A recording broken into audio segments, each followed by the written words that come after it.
true road game in college. How good did it feel to come into a pretty loud venue and kind of shut them up pretty quick? Yeah, I mean, first off, just credit to Virginia Tech's fans. I don't think there's anything comparable to it. This is one of the loudest places I've ever played in my life.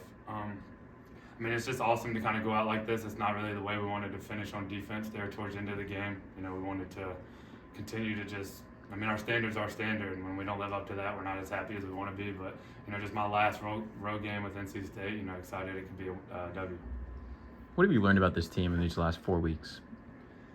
I think it kind of just shows that we really admire that, like, blue collar, hands in the dirt, like, put your head down and work, block out all the outside noise, and at the end of the day, we know we got what we have in the locker room, and we know what we can go do, and we just had to flip a switch.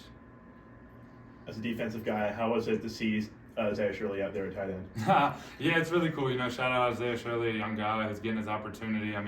Another person who was even in our linebacker room, Jordan Poole, makes me tear up almost every time I see him out there, just because I know how long, he's waited, how much work he's put in, and just to see him to be able to, him and Shirley, it just really warms my heart. So.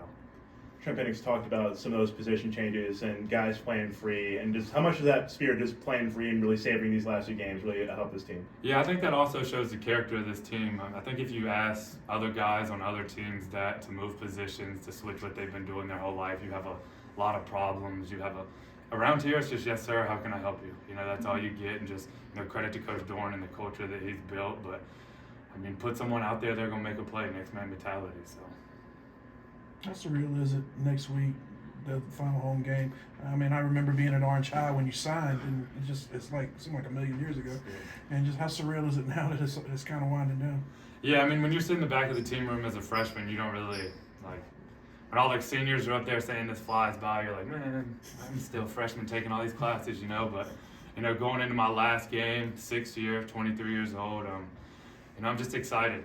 Sad, excited, ready for the next chapter, but at the same time want to finish this out as strong as we possibly can. So, you feel happy and proud of what you've done this year in terms of the growth, and you feel like you've set NC State up to have great moments in the future?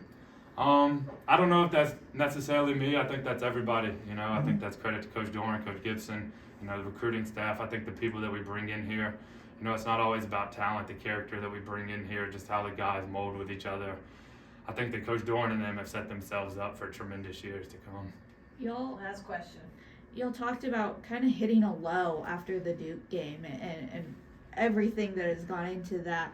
When you were in the bye week, looking at the rest of the season, did you think that you had a shot at 10 wins?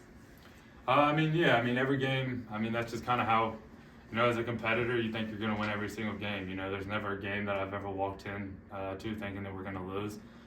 We just had to pick this program, basically out of the trash. We all weren't doing our part, we all weren't bought in, and, that bye week hit, those coaches got on us and, kind of just showed us what we could do and kind of see the result of it. We got one more to go and finish strong, so. All right.